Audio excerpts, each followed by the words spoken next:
Tel Aviv, avril 2025.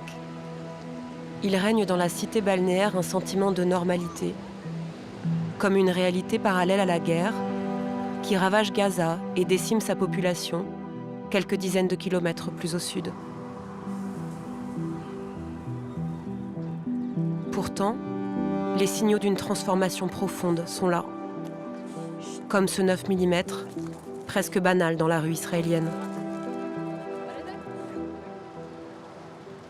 Je m'appelle Orin Julie Emmanuel, j'ai 31 ans.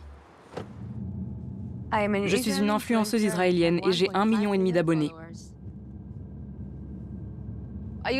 J'ai travaillé avec beaucoup d'entreprises d'armement. J'ai produit du contenu avec leurs armes, leurs équipements. J'étais payée pour ça.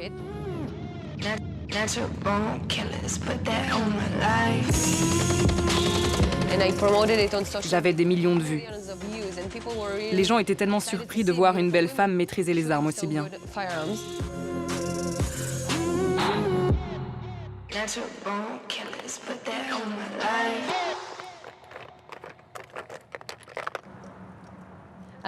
J'aime être girly en même temps qu'être une combattante. J'aime cette combinaison.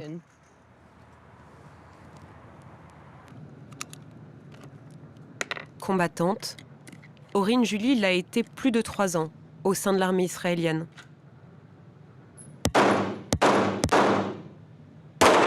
Depuis, elle continue de s'entraîner au tir, une fois par semaine.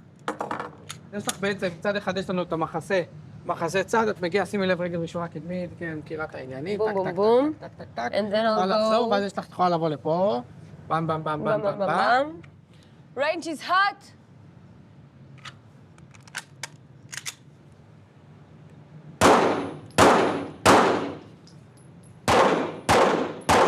J'ai découvert le monde des armes pendant mon service militaire et j'ai adoré. Le jour où j'ai tenu un flingue pour la première fois, j'ai senti une force. J'ai eu l'impression que je pouvais me défendre, protéger ma famille, protéger mon pays. Je me suis dit, vas-y. C'est compliqué d'expliquer ce que je pense. Les gens veulent toujours me ranger dans une case. Tu es de droite, de gauche, féministe, conservatrice, libérale? Je ne suis rien de tout ça. Je suis pour mon peuple. Un patriotisme qu'elle assume dans son podcast. L'esprit des guerriers. Aujourd'hui, nous sommes dans Gaza. Que font les soldats ici? Tu peux l'expliquer au peuple d'Israël? Dans cette zone spécifique, c'est un peu plus calme en ce moment. Mais la menace existe toujours. On poursuit nos missions à égalité avec les garçons.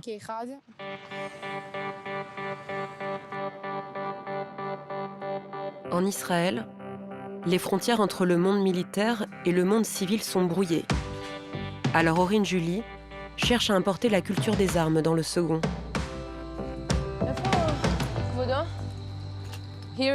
Ici, c'est un magasin à la fois pour les militaires et les civils. On y trouve des accessoires techniques, des vêtements. C'est un paradis pour moi.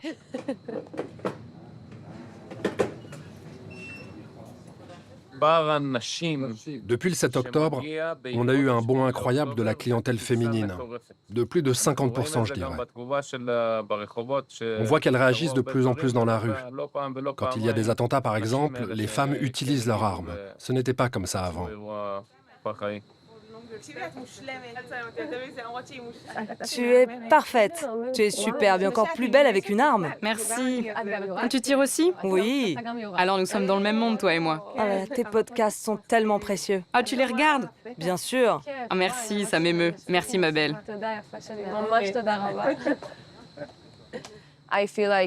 J'ai le sentiment d'avoir ouvert une lucarne pour les femmes, d'avoir rendu les armes tendance, même si c'est peut-être pas le bon mot. Ce que je veux dire, c'est que j'ai participé à leur faire prendre conscience d'un pouvoir qu'elles ignoraient.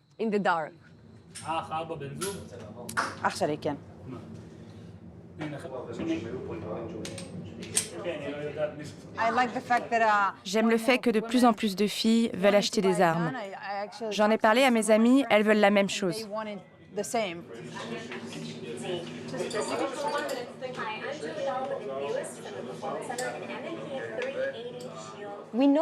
On connaît les statistiques partout dans le monde. Si les femmes portent une arme pour de l'autodéfense, c'est plus probable que cette arme soit utilisée contre elles plutôt que pour les protéger. Et ça, c'est vrai partout dans le monde. Donc si c'était ça la raison pour laquelle les femmes demandent un permis, elle ne fait aucun sens. Par ailleurs, l'industrie des armes fonctionne comme n'importe quelle autre industrie. À un moment, quand elle sent qu'elle a assez exploité un marché, elle doit en ouvrir un autre. Et si elle doit élargir son audience, tout son discours classique, type « je dois vendre un flingue pour un bon père de famille macho, etc. », ce n'est plus suffisant puisqu'il y a encore 50% de la population, les femmes, qui pourraient être clientes. Et on a vu ça pour tellement de marchés, comme les cigarettes, qui étaient d'abord destinées aux hommes, jusqu'à ce qu'on réalise que le marché pouvait encore s'ouvrir. Et évidemment, le 7 octobre a amplifié ça de façon dramatique.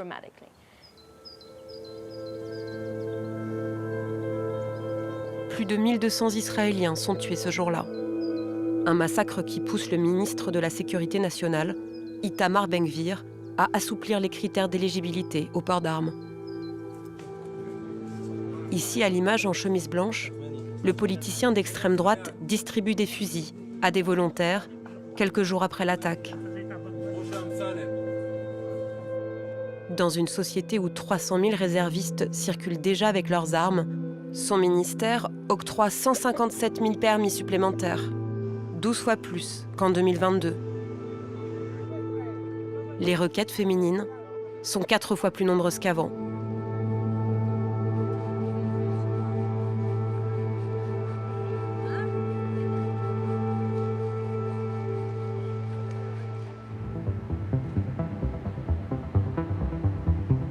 Mais pour certaines Israéliennes, l'État ne va pas assez loin.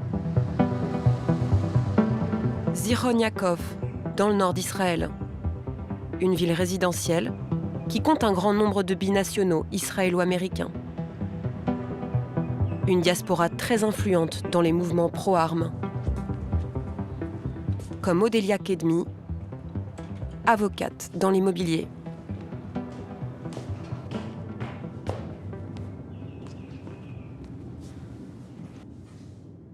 Je suis citoyenne américaine, mais j'ai décidé d'élever mes enfants en Israël. Quand vous regardez les États-Unis, près de 50% des gens armés sont des femmes. Et si vous regardez les statistiques en Israël, les femmes forment 5% de la population armée. Donc le chemin est encore long avant d'atteindre le niveau des États-Unis.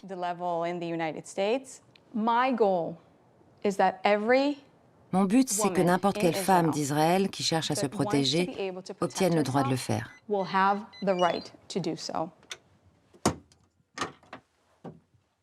Moi, maintenant, je m'habille d'un pistolet. Et j'utilise le mot « habiller » parce que, pour moi, il est en lien avec mon corps, comme un accessoire.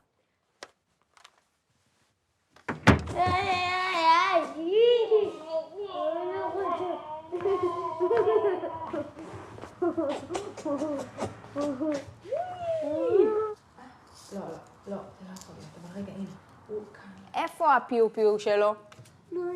איפה? פה. איפה פיו-פיו של אמא? מאחורה. איפה תראה? שמה, נכון. איפה? אבל לא נוגעים, נכון? אסור לגעת, נכון. On a expliqué aux enfants que maintenant, papa et maman portent des pistolets. On leur montre à quoi ça ressemble. On leur dit que ça peut être très dangereux et qu'ils ne doivent jamais les toucher. Et qu'on les utilisera seulement si on doit protéger des vies. אתה רוצה גם פנקק אבא? כן, אנחנו נשב כולנו ונאכל. טוב?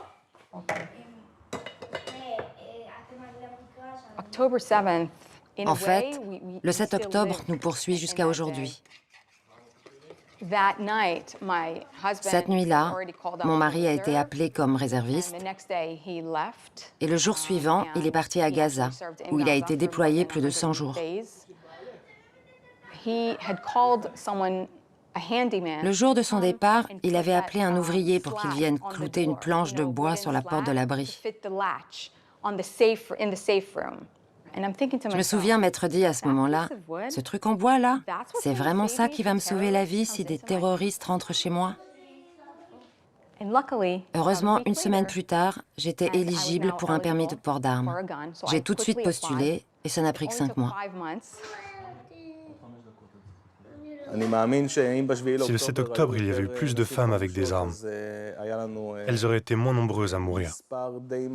Et on en a perdu beaucoup ce jour-là.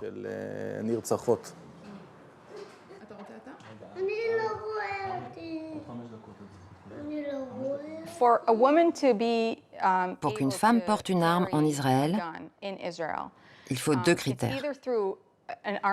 Avoir servi dans une unité de combat ou bien vivre dans ce qui est perçu comme une zone dangereuse. Donc pour les femmes, c'est beaucoup plus compliqué, car elles sont peu nombreuses à avoir été combattantes à l'armée. Il y a donc une discrimination de genre innée dans les critères. Et c'est ça qu'on essaie de changer. La juriste a donc rédigé une proposition d'amendement au Parlement israélien.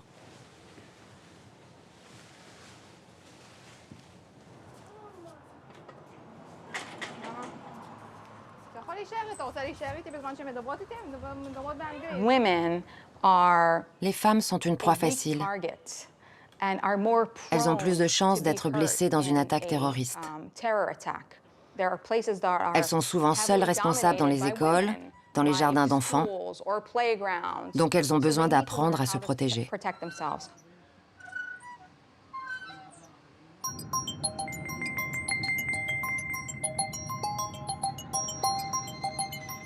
Cette nouvelle législation importe peu aux quelques 500 000 colons israéliens. En Cisjordanie occupée, ils obtiennent une arme bien plus facilement qu'en Israël. Hayden Goldman possède la sienne depuis 8 ans.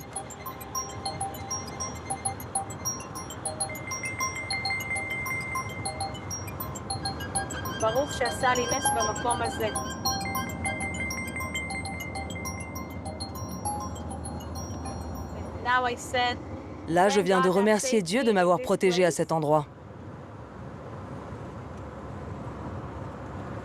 Un gros ventre et un flingue. C'est bizarre, hein?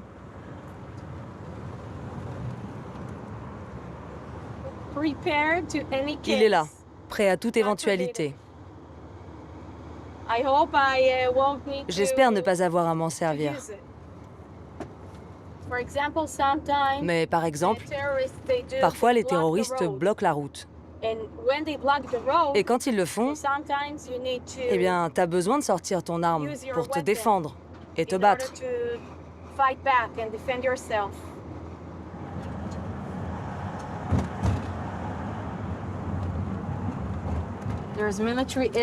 Il y a des soldats partout, parce qu'Hébron est un endroit dangereux.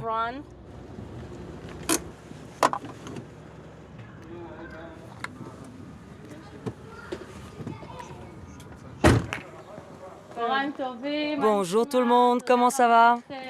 Merci d'être là.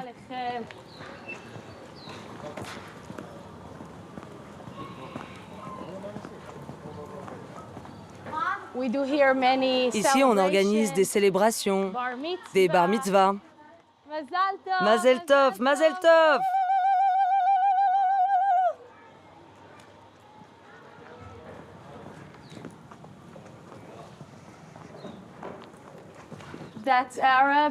Regardez cette maison, elle est aux Arabes. Vous voyez que l'armée a eu besoin de sceller les fenêtres pour qu'ils ne lancent pas de pierres sur nous. Depuis plus de 50 ans, des colons israéliens et des familles palestiniennes se disputent la vieille ville d'Hébron. Une coexistence très violente qui a fait des dizaines de morts, principalement des Palestiniens. Leur conflit se cristallise autour d'un lieu sacré, le tombeau des patriarches, appelé aussi tombe d'Ibrahim, côté musulman. Hébron, c'est là que tout a commencé. Abraham, et Isaac et Jacob, nos patriarches, ont été ici. Ils ont foulé ces rues.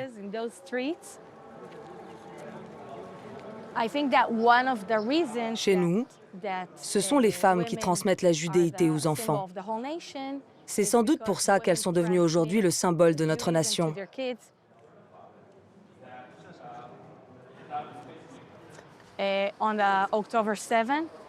Je pense que les viols horribles qui ont eu lieu le 7 octobre faisaient partie de cette volonté de nous humilier, nous, le peuple juif.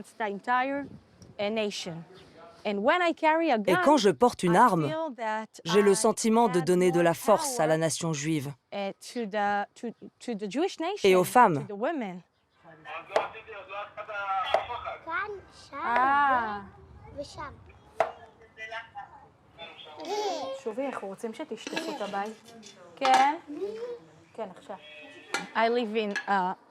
Je vis dans un endroit dangereux. Je suis prof et donc responsable de mes élèves. Grâce à ces deux raisons, j'ai pu obtenir une arme plutôt facilement.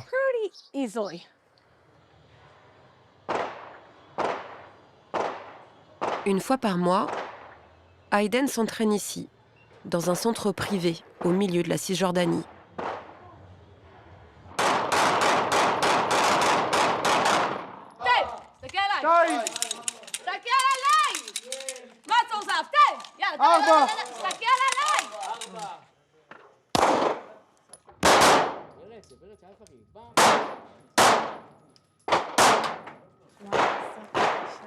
La mère de famille tire à blanc pour ne pas perturber la grossesse de son 7e enfant.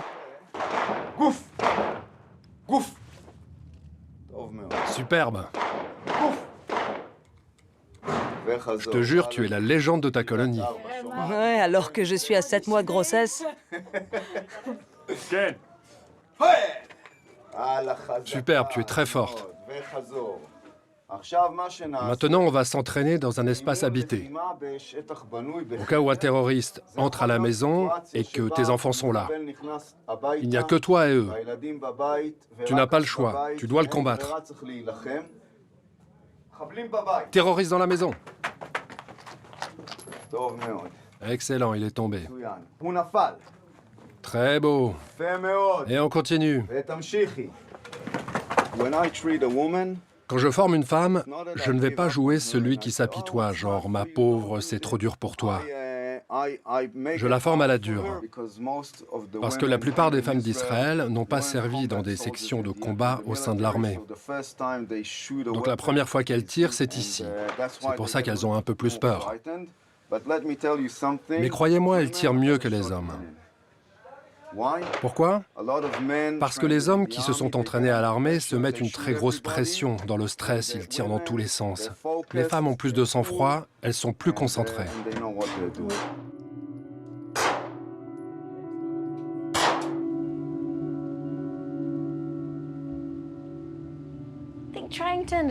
Pour saisir la fragilité de cette société israélienne, il faut bien comprendre ce que les gens ont vécu le 7 octobre. Le fait que le viol ait fait partie des attaques, pas seulement les meurtres ou les prises d'otages, ça a ajouté une autre dimension au traumatisme.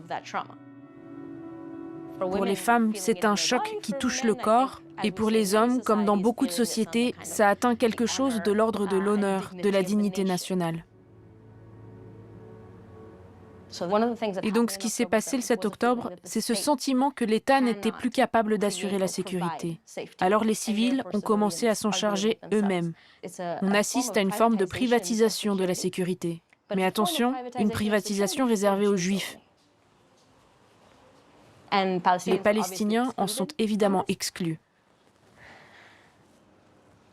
Sahar Vardi appartient à une minorité infime en Israël, les refusniks. Par 3 fois, l'État l'a condamnée à des peines de prison pour non-participation au service militaire. Chaque semaine, elle prépare des actions avec d'autres militants pacifistes. Des manifestations contre les massacres à Gaza, la militarisation de la société et la ruée vers les armes.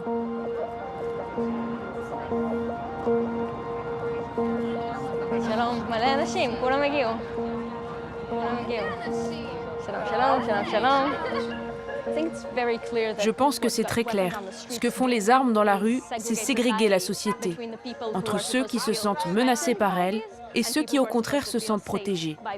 Pour les Palestiniens, elles restent un rappel constant dans l'espace public qu'ils sont contrôlés, qu'ils sont menacés.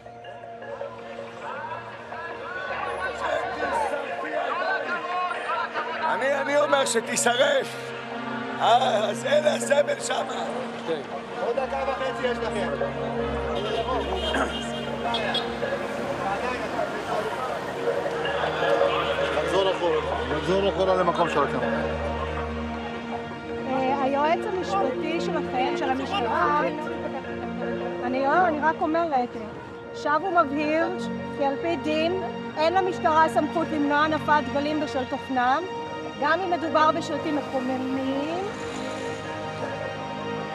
Le plus souvent, ces rassemblements finissent au poste de police et sous les cris des contre-manifestants.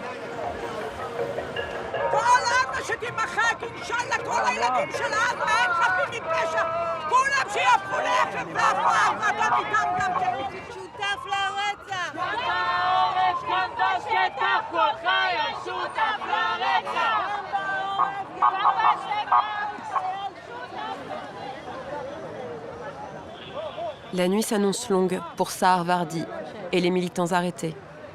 Longue aussi pour leur camp, les pacifistes israéliens, qui s'abîment de jour en jour. En face, rien ne paraît freiner l'ascension des nationalistes.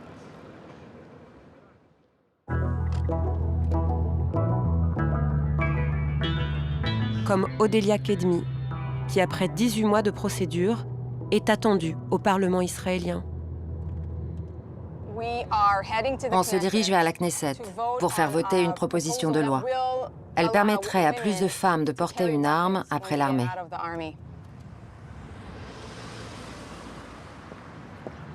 Les lobbyistes veulent influencer une commission parlementaire sur la sécurité nationale. Leur but, assouplir les critères d'obtention du port d'armes pour les anciennes soldates, quel que soit leur âge.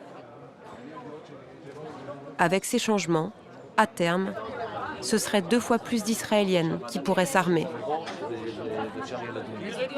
Écoutez, je pense qu'ici, il y a de la discrimination. Je pense que vous faites de l'agisme et c'est un sérieux problème juridique. Je ne sais pas quoi répondre à ça. Comme chaque sujet, il y a des arguments contre.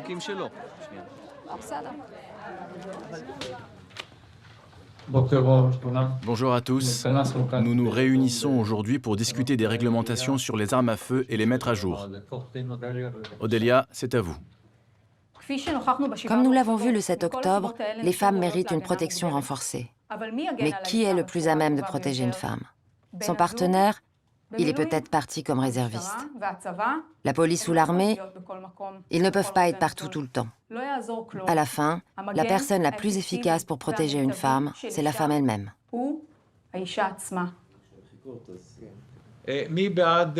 Qui approuve les nouvelles règles demandées par le ministère? C'est accepté.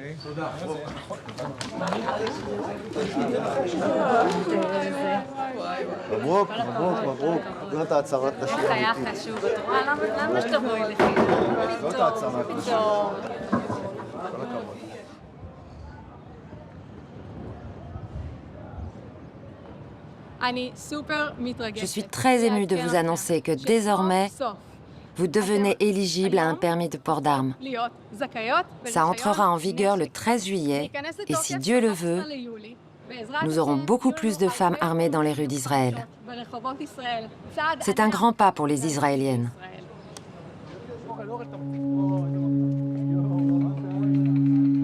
Cette fois encore, les armes vont progresser en Israël. Les lignes de fracture aussi.